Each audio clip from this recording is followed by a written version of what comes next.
Well, welcome to Graceway Baptist Church. This is our Sunday school lesson for May the 1st. So we're kind of coming into summer. Think about all of the things that we're going to be doing, especially things for our students and our children. Student camp will be coming up before too much longer. VBS will be coming up. Children's camp, all of those kind of things are right on us.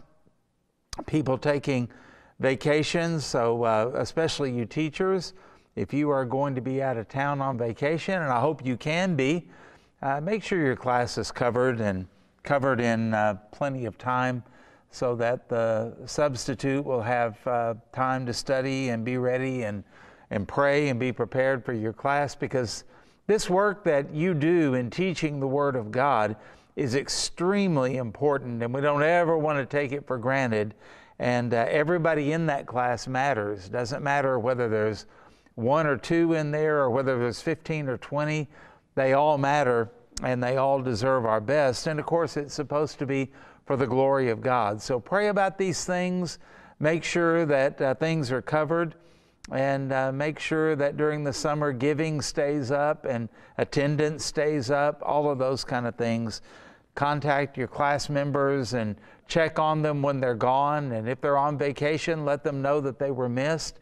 And also, teachers, let people know that when they are out of town for summer activities, they can keep up with what we're doing in Sunday school by going to our website where our videos are archived, all of our worship services, those type of things, because these Sunday school lessons are there too. And that way we can all be together and be on the same page and grow together.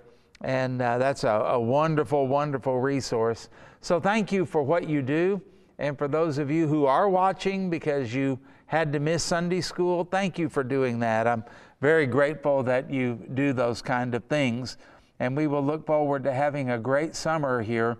And the Lord will bless us. A lot of great things happen during the summer. A lot of life-changing things happen during the summer.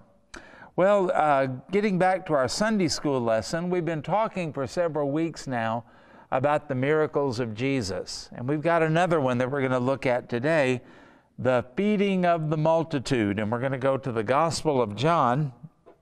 So if you would, take your Bible, turn to the 6th chapter, and let's look at verses 1 through 14. John chapter 6, verses 1 through 14.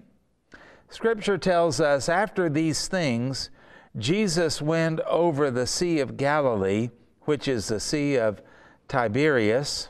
Everything had multiple names back then, because you have to remember that Israel had been conquered several times by a lot of different people speaking different languages. There was a time when the Babylonians under Nebuchadnezzar came and conquered Judah, the southern kingdom, and the Assyrians conquered the northern kingdom called Israel. And then later on after that, they were overtaken by the Persians, Iranians. And then after that, the Greeks under Alexander the Great conquered that land, Palestine. And then after that, the Romans. So you can imagine just how mixed up things were, the different languages, the different ideas, the different gods, goddesses that were introduced, the different traditions, all of those kind of things were in there. Very difficult to be an Orthodox Jew during all of that time. And so that's why sometimes you'll find that people in the Bible, they might have a couple of names. We should understand that, because sometimes I've had people say, I don't understand which Joshua this is. And why does it have to repeat itself? Well, it's just like, how many Bobs do you know? How many Jims do you know? How many Marys do you know?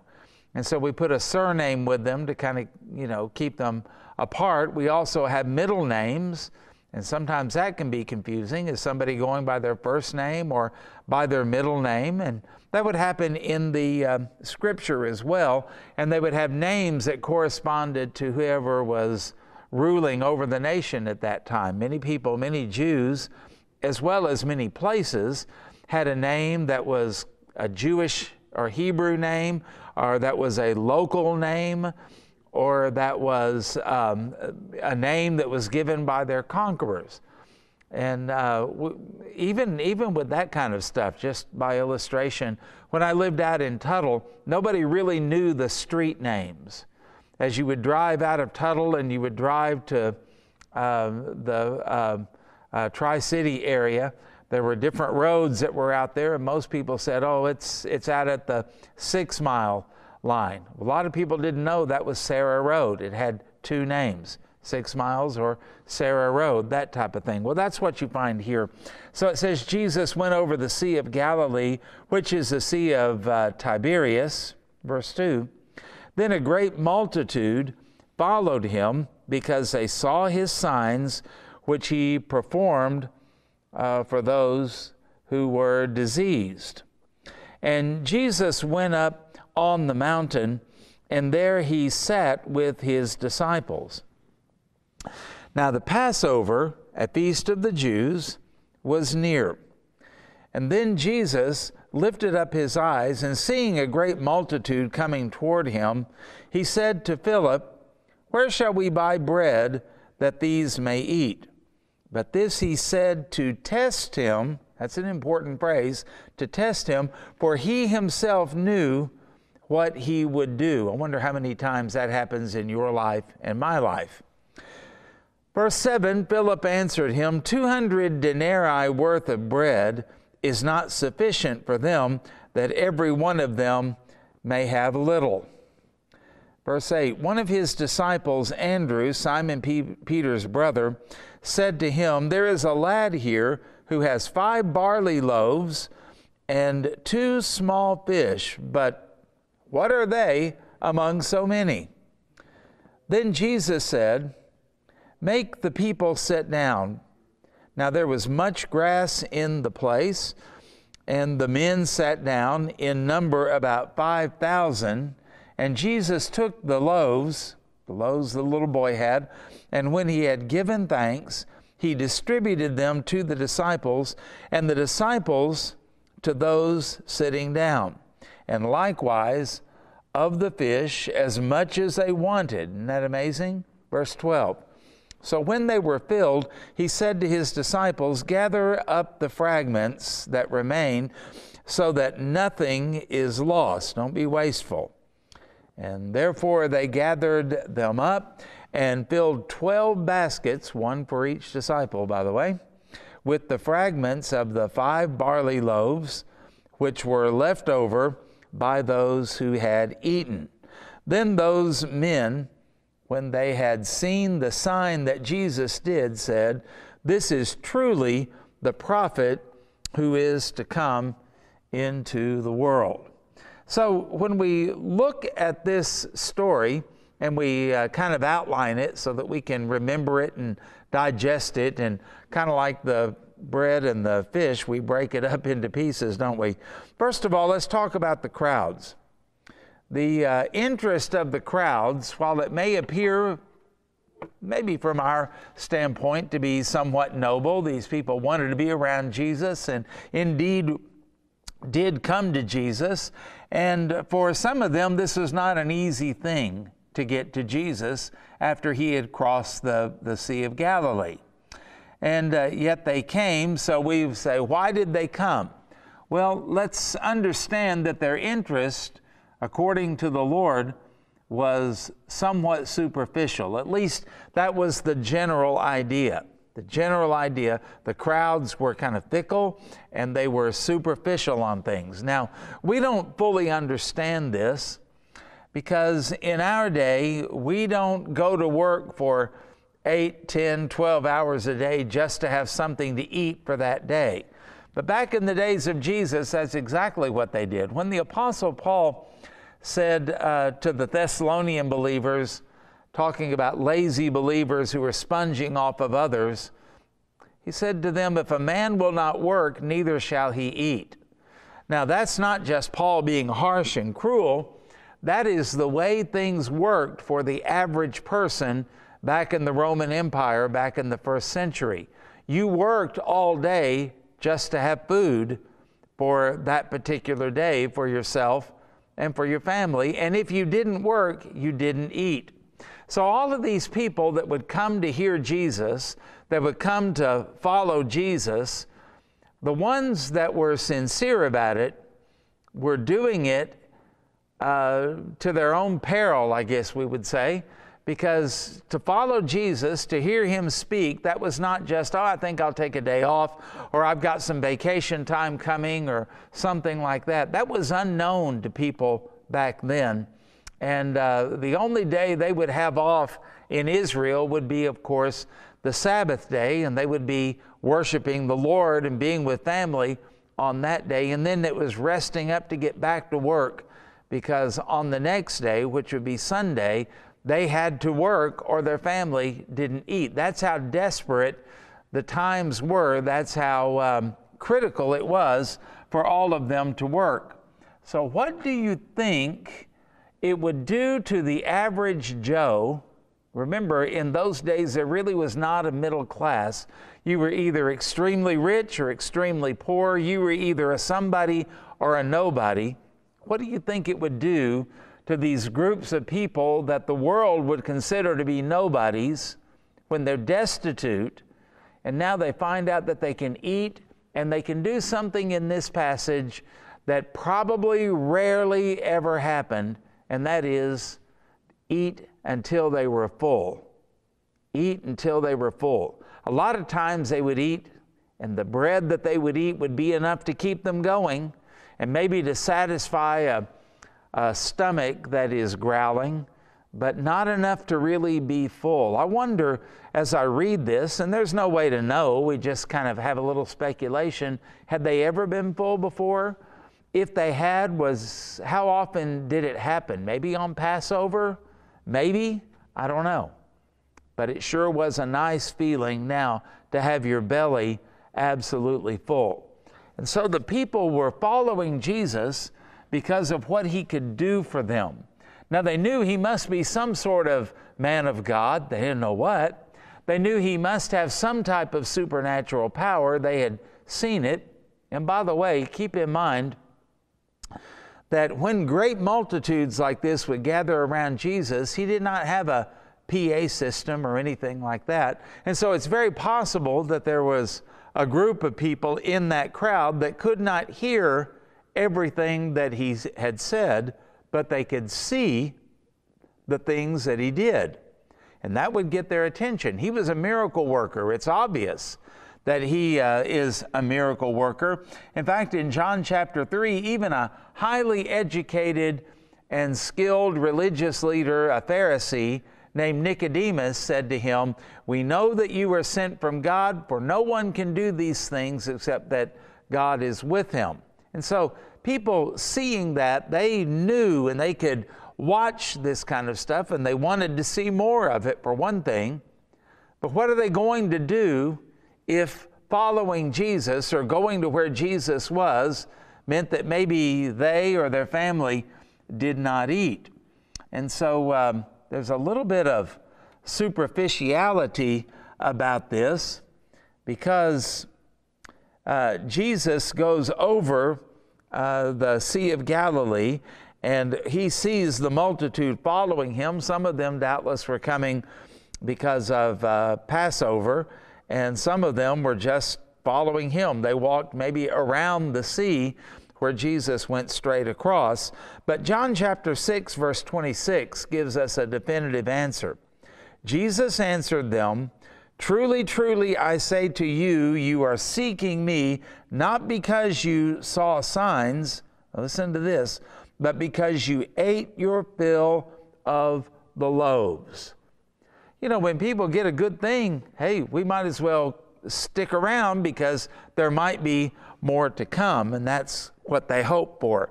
So the miracles were clear, they were open, they were accessible, not just to the elite, not just to the religious leaders, not just to the wealthy who could finance the ministry of Jesus. Back then, there were a lot of people claiming to be the Messiah. One person I read said that there were probably as many as 300 so-called messiahs in the time of Jesus. But these so-called messiahs really had very little use for the common people unless it was to serve their purpose of stirring up a revolution or something like that. But most of the time, they were going after the religious leaders, the elite, the noblemen, those kind of people, because one of those well-off people could finance the work of a so-called Messiah, maybe for a year or more like that, or maybe they would keep it going. But Jesus was different.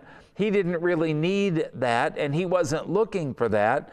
And he did things healing the little people, the insignificant people, the outcast. You think about the lepers and where they had to live and how they had to walk along shouting out, "Unclean, unclean," so that people could get out of the way. And yet Jesus not only spoke to them and was kind to them, but he touched them. And don't you know that when Jesus would touch a leper, there would be a gasp that would come up from the crowd, because normally that meant that Jesus would get leprosy. Except when the Son of God, the Messiah, Jesus, God with us, touched the leper, Jesus didn't become contaminated. The leper became clean. All of these things were seen, and they were done in public. In fact, when Jesus was on trial, and Pilate's asking him questions about it, Jesus makes a response saying, "I haven't done anything secretly. Everything has been out in the open." Jesus didn't hide. There wasn't any thing going on like that was clandestine or subversive. It was all done out in the open. He was very open and upfront about who he was and why he was here and what his ministry was. And the people could see that.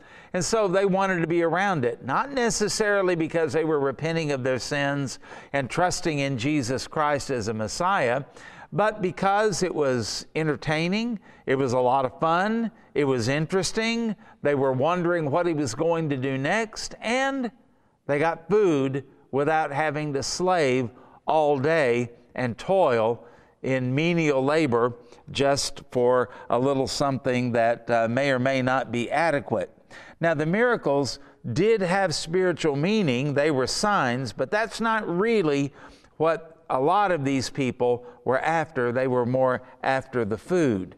And the people, as we know from reading the Scripture and understanding it as we do, they were depraved and they were blinded.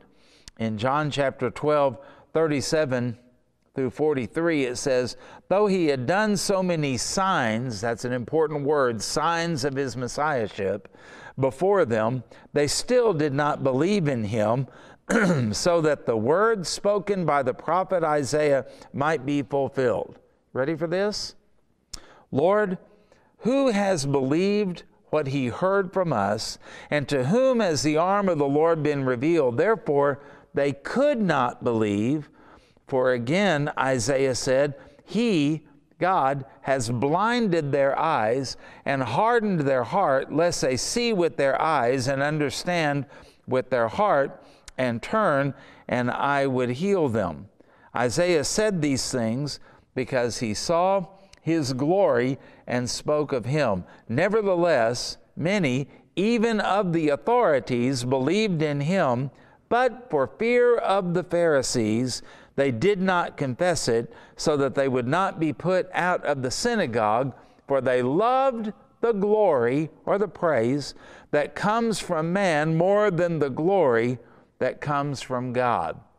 So you can see they were kind of superficial. This is always a problem in the ministry. This is always a problem.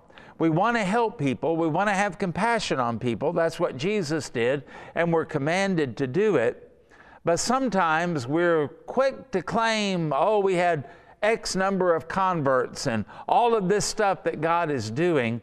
And the truth of the matter is we don't always know, do we? Because sometimes people follow Jesus in a superficial manner. Whenever Isaac and I would go to India, one of the things we found out over there is that Benny Hinn and Kenneth Copeland were the face of Christianity over there. That's how they viewed even what we were doing, through those kind of eyes. And those guys go over there to an impoverished country like India, where there's a lot of disease and there's a lot of hunger and a lot of poverty. And they promise these people, if you will just trust Jesus, you'll be healthy and you will be rich and your family will be well taken care of. And of course, in India, it doesn't take much to be considered rich.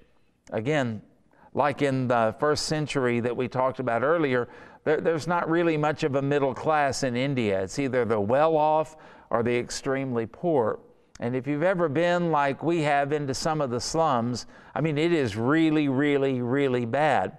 In fact, when Jason Job was over here, the pastor from India, I took him and I showed him where at the time we were doing our Mission 405, and he looked at me incredulously and he goes, "These are where your poor people live?" Because it was so much better than anything that they had in India. Well, that's what's going on there. And so many people in India will respond in these crusades, and they're not really repenting of their sins and trusting in Jesus. Their Hinduism just allows them to add another god to their string of gods. They have many gods and goddesses, and one more can't hurt. So let's put the Jesus God with all of the other gods, and let's see if something happens. Well, maybe the crusade feeds them that particular time. Maybe they're given some money, I don't know. But that sure sounds good to them, and so they want to be a part of that. That's what was happening here. And they're following the Son of God, and it's kind of superficial. They like being fed. Now, secondly, I want you to notice the compassion here of Jesus, and that it was genuine. Okay? Now, why do I word it that way? Superficial on the part of the people, but Jesus is real. He's authentic, and He is genuine. This is a time where verse 4 says the Passover, the feast of the Jews, was near. And so this meant that people had to come from Galilee down to Judea. And Judea is where Jerusalem was. That's where the temple was. And so they were required to show up for the feast of Passover. So doubtless some of these people in the crowd were not just the rabble who just happened to be following Jesus. They were respectable and honest and sincere and religious people on their way to the Passover. And so Jesus, when He looked at them, He saw the great multitude, the sincere as well as the superficial, those who were honest as well as the dishonest in all of this. And what does He do with this? Something that we're kind of lacking today. And He is moved with compassion, another gospel says. And in the one we're reading, He looks at them as they are coming His direction, and He says to Philip, "Where shall we buy bread that these may eat?" And of course, it's a test. So all of these people that are coming, whether they're coming to follow Jesus or they're on their way to Passover and just stopping by to see what's happening or what the crowd is doing. And Jesus, we find, is moved with compassion when He looks at them. Now, it's interesting that He asked Philip where they're going to buy bread, because according to John chapter 1, verse 44, Philip was local to that area, Bethsaida, and this was a test. Are you going to trust that Jesus will provide? Do you turn to Jesus? And it's interesting that Philip, when he's asked the question, where are we going to get the bread, that Philip doesn't go, "Lord, I don't know. We don't have the resources. You'll have to provide it. What are you going to do?" And just like us, Philip begins to calculate, what are we going to do? How are we going to do this? How are we going to get all these people taken care of? Because we tend to look at our human resources rather than looking at the power of the Lord. And so Philip is looking at all of this through the eyes of finances, through the eyes of human ability, through the resources of what they already have. And we get a clue here that this is said to Philip simply because the Lord was testing him. The Lord may be testing you right now, monetarily, financially. The Lord may be testing you with some situation. The Lord may be testing our church. There may be some needs that we have, and the Lord is just teaching us how to trust him and getting us to quit depending upon ourselves, but to get on our face and to ask the Lord what he is going to do. That's always a problem for us, but it is always a means of grace and a means to grow and a means to glorify God, just like in this situation. Philip didn't have the money. Philip didn't have the resources, and they didn't have them when they put them together. Which brings us to number 3, the need of the multitude, and it was what we would call desperate. Remember, these people generally did not have enough food for more than one day. And so to travel like this, they probably used whatever food they had. And what are they going to do? And Jesus knew the situation, and the disciples would know that situation as well. And so Philip answered him, 200 denarii. Now, that's plural for denarius. Denarius is singular, denarii is plural. Okay? 200 denarius, we might say, is not enough to feed them. Well, why does that matter? Well, one denarius, was an average working man's pay for a day of work. You know what Philip is saying here? 200 days' wages would not be enough to feed this crowd, to even give them just a little bit. That's about 8 months, isn't it? And so that's a lot of money. Would you give 8 months of your salary to feed people? That's what we have here. It's not sufficient that every one of them may have a little. And then we find that Andrew, the guy who is always bringing people to Jesus. In the church I grew up in, they had a group of men that went out visiting every week. They called themselves the Andrew Club. Andrew brought his brother Peter to Jesus. They wanted to be like Andrew. And here again we find Andrew, and he says, oh, there's a lad here who has 5 barley loaves and 2 small fish. But even he says, but what are they among so many? And so that's all that they have. So as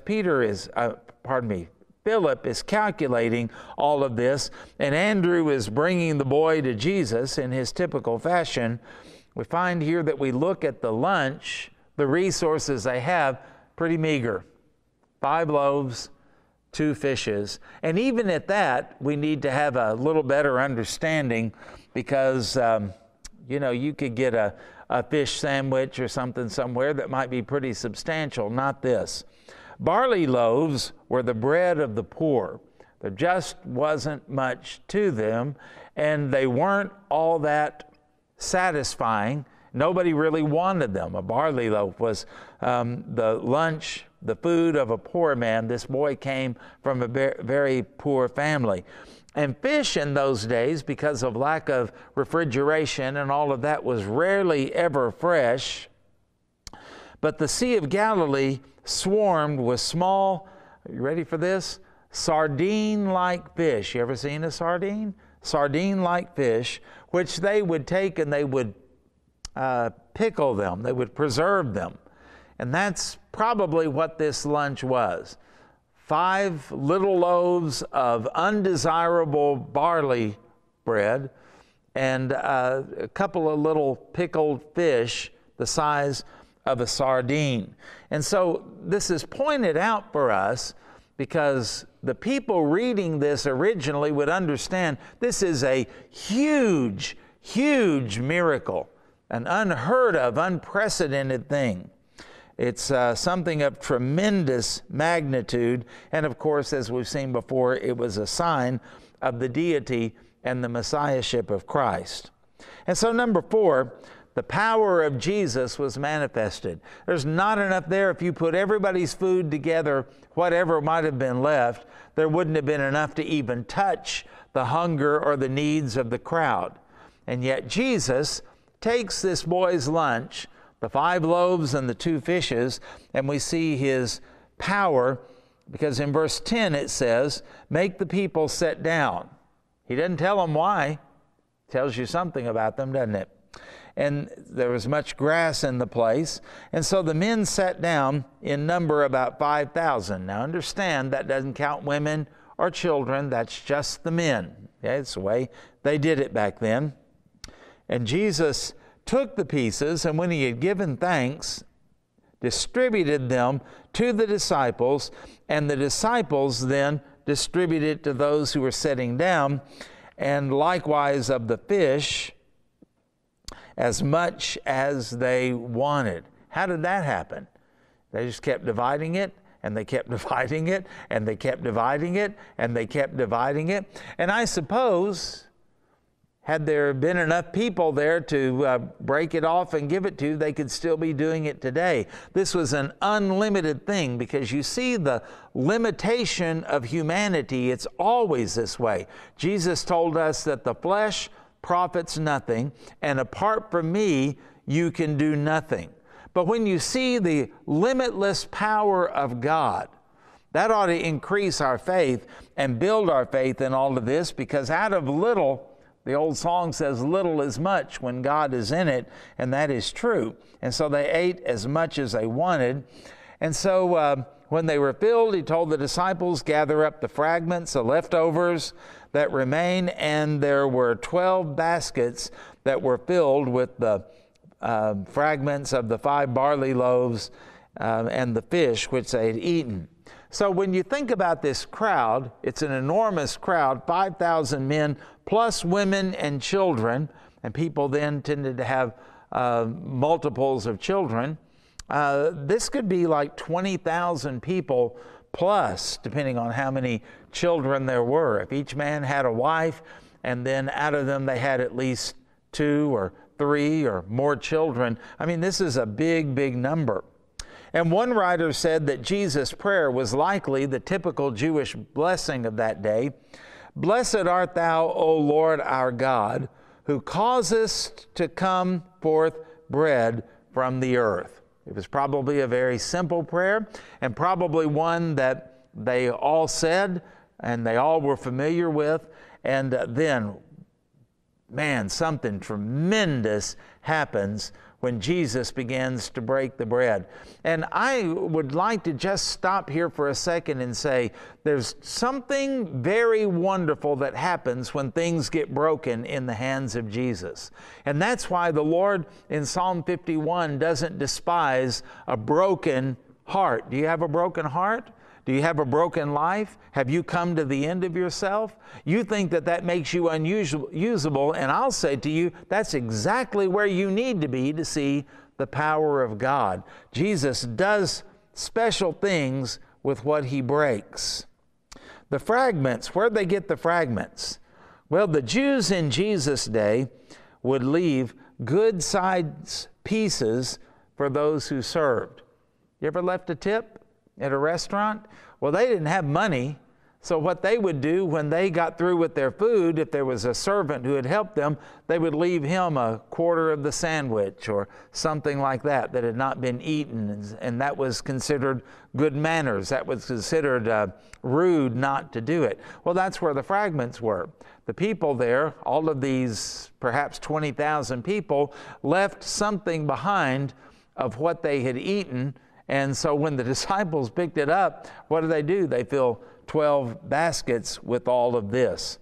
Well, the Bible goes on to say, in conclusion, in verse 14, that these men, that when they had seen the sign that Jesus did, they said, truly, this is the prophet who is to come into the world. They didn't get it all, but they're moving that direction. They're seeing something here that blows their mind, and they're seeing something here that Pharisees couldn't do, Sadducees couldn't do, the Levites couldn't do, the priests couldn't do. This is something that only Jesus is doing, and it has blown their minds, and they are starting to say something like, hey, there's something to this Jesus of Nazareth, and they're moving in that direction. I want you to think about the fact, as we conclude here, just consider these things. Our love for Christ may be somewhat superficial. It's never perfect, is it? But his love is absolutely genuine. Don't ever doubt the love of Jesus. If you ever do, just look at the cross and let that settle the issue. Secondly, spiritual blindness is not a hindrance for Jesus. We think about people and go, oh, if they could only see and understand. Well, that's no problem for Jesus. He's the one that makes seeing blind eyes see. He's the one that makes hearts and minds understand what the things of God really are. He's the one that gives us faith, by the way. Now understand this. Our resources, meaning our abilities, our possessions, our talents, our influence, all these things may be meager, but the power of Jesus is not. And when the Bible talks about the people that are saved, not many mighty, not many noble, why does God do that? Because He wants Christ to get the glory, not just the celebrity and the influence and the power and the wealth of humanity. It's not that He doesn't save rich people and celebrities. He does. But most of the time, He saves the nobodies like us. And then understand that the smaller and more limited we are is a platform for others to see the greatness of Christ. You broken? Something been taken away from you? Have you become more meager? Do you feel like you are shrinking instead of expanding in your influence and your witness and all of that kind of thing? You know what I would say to that? Good. That's an opportunity to see the greatness and the power and the magnitude and the glory of Jesus Christ. You're more usable at that point than you ever have been or ever will be, because God does not despise broken hearts. Well, I hope that you've been blessed, fed, challenged. And God bless you, teachers, as you take this lesson and give it to your Sunday school classes. And again, God bless those of you who are watching this just to stay up. I really, really do appreciate that. And I do thank you so much for your time.